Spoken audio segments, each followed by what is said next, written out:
cookie cutter porn addicts. This is fat fucking Lenny, or soon to be, in his hometown of Oakmont, Pennsylvania, enjoying a nice Philly cheesesteak with John here, who I grew up with, who's a non-cookie cutter. Unlike you tattooed porn addicts. Yeah, Brad. Yeah. What's Brad's last name? Brad Shitter. Oh, Brad the Union Thug. Bradley. Come on up anytime, Brad. I'll kick the shit out of you. Yeah, it's a nice 60 degrees out here. I'm going to get to the start of Fat Fucking Lenny by the New Year, stuffing my face with all this good food up here. You too, Genova. You better fucking listen. You hear me, Brad? You little pussy. This is Fat Fucking Lenny, Oakmont, Pennsylvania. This is a house I lived in from the age of 17 to 18. Not a long stay, a lot of turmoil, but as you can see, it's a very quaint and beautiful home. We had a weight room down in the garage. And if I could express a little story happened here. One of the guys took our Christmas lights. Matter of fact, he's right here filming. And my father went, found out who did it, you know, who expected it. So he went and called this kid. And he lived down the street, way down the street. He was up here in 30 seconds. And that's why I respect John, the cameraman. He went right in my dad's face, and my dad was 6'4", 240 at the time. Everyone feared him, you know, ex-Philadelphia Eagle, whatever. But John came up and he gave him the lights or whatever. And he faced it like a man. And this is also the place where I'm walking with John. I got my ear pierced, not because of John, but because I was a cookie cutter. This is about 18 or whatever. So I'm in the house. John's waiting for me outside, you know, because we ate dinner as a family, unlike most of you porn addicts that don't. And my sister said to my father at the table, "Look, Lenny got his ear pierced." So my father looked at my right ear, nothing there. He looked at my left ear, lunged toward me, grabbed it, pulling it out. He says, "You take that thing out, I'm gonna rip it out right now." So I ran out of the house, and John was in the backyard, and my father said to John, "Hey, is that your idea? Is that your effing idea?" John's like, no, it wasn't my idea. And I said, "Dad, it was my idea." But I did take it out, and I thank God for it. That was the end of that. And my father was right. He said, "You want to stand out?" He goes, "Forget about these tattoos and earrings." He goes, "Tattoo some muscle on your body, boy." And after that, obviously, you know, I didn't live up to the expectations, which I should have. And we moved here shortly thereafter. And that was that. But this is the second home I've lived in my life. As you can see, very beautiful. Very nice. All right, Big Lenny, can't believe I'm here at Riverside Park, Oakmont, Pennsylvania. This is the place, as you can see, show the maniacs how beautiful this is. The leaves starting to turn colors. You have the baseball diamonds. They put it on hockey rink. Riverview Raiders. They're playing the Clairton Bears, the undefeated powerhouse Clairton Bears. There's our old 7-man sled. This is where my father played for Oakmont High School, got a scholarship to Boston College. There's so many memories here I can't even begin to explain. But the ones I want to make sure, my father had me wear wrist and ankle weights and run around these backstops around the field. This is before I started lifting weights. This is how I got conditioned. I remember putting on 2 sets of wrist and ankle weights because he thought that was safe. It wouldn't close my growth plates like lifting. Now, this is also where I first encountered pornography of any kind. In the summertime, my mother would drop us off. They had a program for the youth called the Park Program, and that's the Fieldhouse. And we'd go there and we'd do different activities. We were playing baseball. See those fences right over there? I walked over it and I saw a picture, a pornographic picture from a magazine. I was about 9 years old. This is in the 1979. I looked at it and it just did a spark in me that Well, it was a good feeling, but it was a bad feeling. And it started a seed of evil, planted a seed. But that's where I first became exposed to it. Now, this is also where I'd like to get, what haunts me to this day is the fact that I did not play football my senior year. And my father being he took me as a little baby, early 70s, took me to the Fieldhouse in front of Coach Wagner and said, this is my son, newborn son, Leonard. He's going to be a great player, better than me one day. And that put the expectations on me, which I should have followed through, and it haunts me to this day. I have a dream of coming onto the field in great shape, but never playing the game. And that's the biggest regret I ever had, is not listening to my father, playing my senior year, and going all on, getting a scholarship like he did. It haunts me to this day. All right, I'm here at Riverside Park. I'm with Damian Jules. You know, we have a lot of memories together. Yes, we do. Football player, a lot of crazy stuff. But I want to address you maniacs' questions. As you can see, we're standing at the Fieldhouse. This is where we, football team, dressed for practice and games at the time. And actually, this is a garage door. And what I would do in my formerly porn-addicted, perverted life, we'd have the cheerleading squad on practice. They would warm up over in this area, and you know, we had to put on uniforms and stuff. And I took every opportunity I could to expose myself in front of the cheerleading staff in my jockstrap and being naked. As the door was open, where everybody else was covered up, me, I would use it on purpose. You know, what can I say? But to address the fans' questions, maniacs' questions. Donald Trump, I think, is going to be the next president.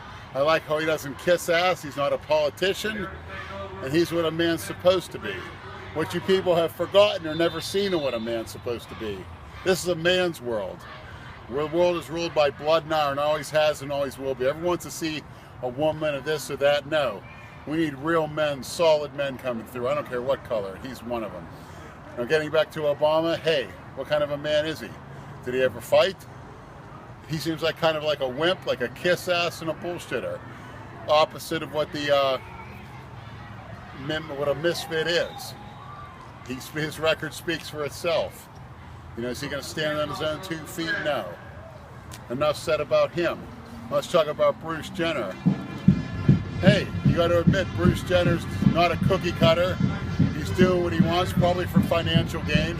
And now you guys call me Bruce Leonard, some of you. I take that as a compliment.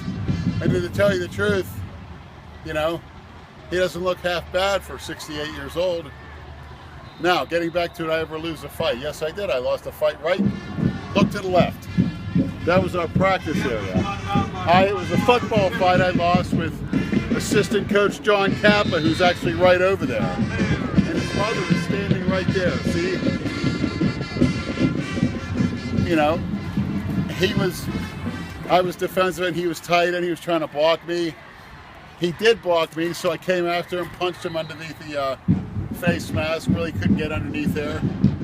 He actually got on top of me, had me to the ground, and the whole team jumped on me because he was a captain. And they all pummeled me, and I got up to me. I didn't flinch, so I still didn't flinch. He took a pen, stuck it up my nose, with the ink part first, and all of a sudden, you know, you taste when you got a bloody nose, you can feel the blood coming, you can smell and taste it. I'm like, what the fuck? Blood started coming out of my nose. So I gave him a roundhouse right cross, knocked him down. There's security police across the street, swarmed me. Anybody else, military personnel, jumped on top of me. I actually knocked them off until I was clubbed and sprayed and taken into corrective custody. Threatened with assault, threatened with a long stay at Leavenworth, but, you know, I got a mental discharge and I didn't have to go through all that. Who's your favorite porn star? My favorite porn star is Nefertiti. Nefertiti. Enough said. I actually lost a fight up on the boulevard here in Oakmont. Yes, I was defending a younger kid by some kids from Plum. His name is Pat Kinney, by the way. Google Pat Kinney. We went toe to toe, throwing fists. I'm getting the better of him. I'm throwing haymakers and such. What does he do? He pulls a knife out, stabs me in the forearm. There's a knife stuck in my forearm. I fell down into a ditch where the railroad track was. He jumped on top of me. I wasn't big or heavy at the time, and I sort of basically tapped out because I had a knife in me. I was exhausted. People want to know if you're a homo. No. Well, what do they mean by homos? If you're saying I like a guy, but I will do it now, like these little vegans and stuff that want to fight. But then again, I'm not a homo. I don't take it where the sun don't shine, never have, never will, but I will give it to you like that when I beat you little homos in a fight to teach you a lesson.